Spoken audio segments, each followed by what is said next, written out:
Assalamualaikum warahmatullahi wabarakatuh. Alhamdulillah kita bisa bertemu lagi. Kali ini kita akan membahas tentang materi perkuliahan di kuliah sosiologi dengan pokok bahasan dasar-dasar konsep sistem. Nah, mari kita ikuti bersama ya. Baik. Sistem sosial. Pengertian sistem sosial itu apa? Jadi sistem, kemarin saya sudah menjelaskan arti sistem. Sekarang kita akan membedah sistem sosial itu seperti apa. Dia menjelaskan dan mempelajari hubungan. Karena kalau sosial itu kita tidak bisa sendiri, ya. Dan itu digunakan untuk menelaah sebuah hubungan. Lanjut. Nah, di sini tuh ada. Jadi dasar terbentuknya sistem sosial ya. Di situ ada individu. Umpamanya kita ambil lebih dari 2. Di mana individu itu terus berinteraksi, berhubungan satu sama lain. Kemudian mereka membentuk suatu kesepakatan bersama dengan mempunyai standar penilaian yang sama.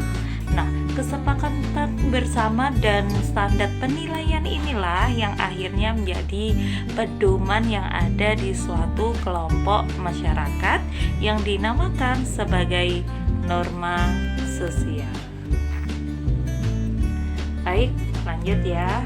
Nah, di situ ada lembaga. Lembaga itu ada di dalam suatu struktur sosial.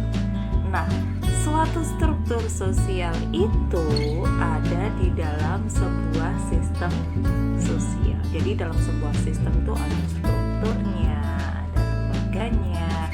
Nah, kita kupas satu-satu nih. Struktur sosial itu merupakan suatu sistem pengharapan yang berpola pada perilaku individu-individu yang menempati status-status tertentu dalam sistem sosial. Jadi antara kelompok sosial A dan B masih akan mempunyai struktur sosial yang berbeda-beda.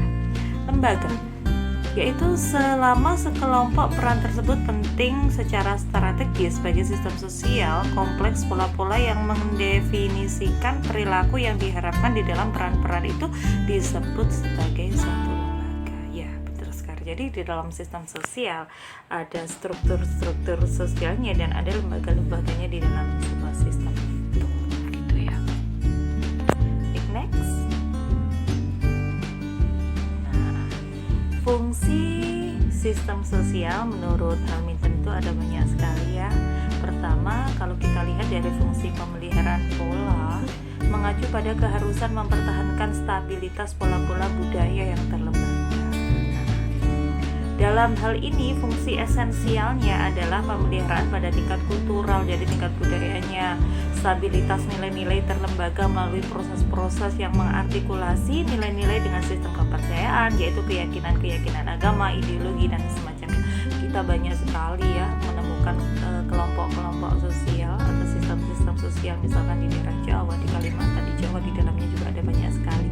Nah, di situ ada fungsi kendali. Selain itu di situ adanya fungsi kendali yang menyangkut motivasi komitmen individu. Jadi harus ada komitmen ya, kamu bagian dari sistem sosial A, kamu B, jadi harus berpedoman terhadap nilai-nilai tadi atau pedoman norma sosial tadi.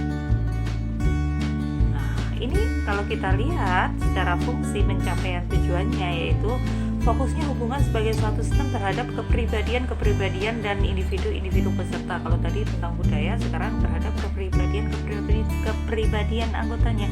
Jadi bukan menyangkut komitmen pada nilai-nilai masyarakat, tetapi motivasi untuk menyumbang apa yang perlu bagi berfungsinya sistem.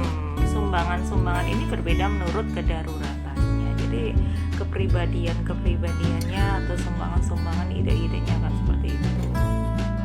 Nah, yang ketiga ada fungsi adaptasi, tindakan penyesuaian dari sistem terhadap tuntutan kenyataan yang keras yang tidak dapat diubah yang datang dari lingkungan. Jadi harus ada penyesuaian dari sistem terhadap tuntutan kenyataan, tidak dapat diubah, memang datang dari lingkungan gitu. Jadi kita harus menyesuaikan diri terhadap sistem. Ada fungsi integrasi, fokusnya sifat-sifat dan proses-proses yang saling menonjol. Pentingnya integrasi mengisyaratkan bahwa semua sistem, kecuali dalam kasus tertentu, didefinisikan dan dipecah-pecah menjadi unit-unit yang relatif independen, kemudian diperlakukan sebagai sistem-sistem lain. Jadi terintegrasi jadi satu ya, dari sistem jadi satu diintegrasikan. Nah itu nanti akan dipecah-pecah lagi menjadi unit-unit yang relatif independen atau berdiri sendiri-sendiri. Dalam suatu sistem sosial harus ada fungsinya atau syarat fungsinya ya.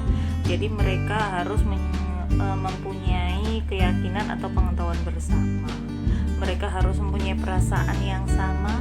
Mereka mempunyai tujuan, sasaran atau cita-cita yang sama. Mereka memiliki norma yang dipegang secara bersama-sama, mempunyai status dan peranan di dalam suatu sistem, mempunyai tingkatan atau pangkat ya, atau rank. Jadi ada pemimpinnya siapa, struktur ya. Ada kekuasaan atau pengaruh, ada powernya seperti tokoh adat dan lain-lain. Ada sanksinya jika ada seseorang yang melanggar atau lembaga yang melanggar. Ada sarana dan fasilitas jelas. Kemudian ada tekanan-ketegangan atau stress. Jadi memang dalam suatu sistem itu kadang kita harus menerapkan teori konflik untuk kemajuan sebuah sistem sosial. Nih, Parrot Johnson tahun 86, Kerangka Agil. Nah ini Agil bukan nama orang, tapi ini singkatan atau apa, adalah persyaratan suatu sistem sosial. Nanti kalian baca ya, yang A itu ada adaptation, menunjuk bahwa keharusan bagi sistem-sistem sosial untuk menghadapi lingkungan. Jadi sebuah sistem itu harus terus beradaptasi karena lingkungan itu sifatnya dinamis ya. Nah intinya seperti itu. Jadi harus ada transformasi, sistemnya itu bertransformasi, bukan lingkungannya yang bertransformasi. Nah ada goal attainment, merupakan persyaratan fungsional bahwa tindakan itu diarahkan pada tujuan-tujuannya. Seperti kita ulas tadi, bahwa dalam satu sistem itu harus mempunyai tujuan yang sama, mempunyai cita-cita yang sama. Dalam ini adalah tujuan bersama para anggota dalam satu sistem sosial. Yang kedua ada integration. Nah integration ini juga ada, merupakan persyaratan yang berhubungan dengan integrasi antara para anggota dalam sistem sosial. Masalah integrasi menunjuk pada kebutuhan untuk menjamin bahwa ikatan emosional yang cukup menghasilkan solidaritas dan kerelaan untuk bekerja sama dikembangkan dan dipertahankan. Jadi harus ada antara satu A dengan B itu rasa saling membutuhkan, terintegrasi satu sama lain. Makanya sangat membutuhkan ikatan emosional yang kuat. Makanya itu saya kasih gambar seperti itu karena manusia itu harus saling ya, bukan ego, bukan aku adalah aku, kamu adalah kamu, tapi kita. Ya dalam sosiologi itu seperti itu, tidak ada I or you, tapi adanya adalah we. Nah, latent pattern maintenance. Jadi L-nya itu latent pattern maintenance. Dalam beberapa mekanisme tertentu dapat dikembangkan untuk membantu memulihkan dorongan motivasional dan untuk memperbarui atau memperkuat komitmen terhadap pola-pola budayanya. Jadi harus ada perbaikan motivasi untuk memperkuat komitmen, karena mereka harus mempunyai komitmen yang sama, komitmen yang kuat atau katakanlah setia terhadap sistem sosial dari kelompok masyarakat yang dia ada di situ. Nah, siapa sih yang ada di sebuah sistem sosial itu? Tentunya pasti masyarakat. Masyarakat itu terdiri dari minimal 2 orang. Itu sudah kita jelaskan sebelumnya. Nah, secara teoritis itu pertama menggunakan sistem untuk menunjuk suatu kesatuan dari berbagai bagian yang terpisah. Ya memang sistemnya adalah unit-unit mulai di satu secara berurutan, tidak bisa terpisah. Kalau bilang satu pasti sistem itu akan error. Kedua, menggunakan istilah sistem untuk menunjuk suatu metode untuk menganalisis suatu persoalan tertentu. Sudut sosiologi menurut Alec Ingalls ini, sistem sosial adalah masyarakat, yaitu kelompok yang merupakan satuan terbesar ya.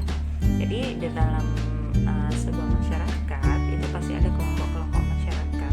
Di dalam kelompok masyarakat itu pasti ada sistem sosial. Nah, kriteria masyarakat ini ada banyak nih. Yang pertama, mampu berada lebih lama daripada masa hidup seorang individu. Ini sudah kita jelaskan di bab sebelumnya.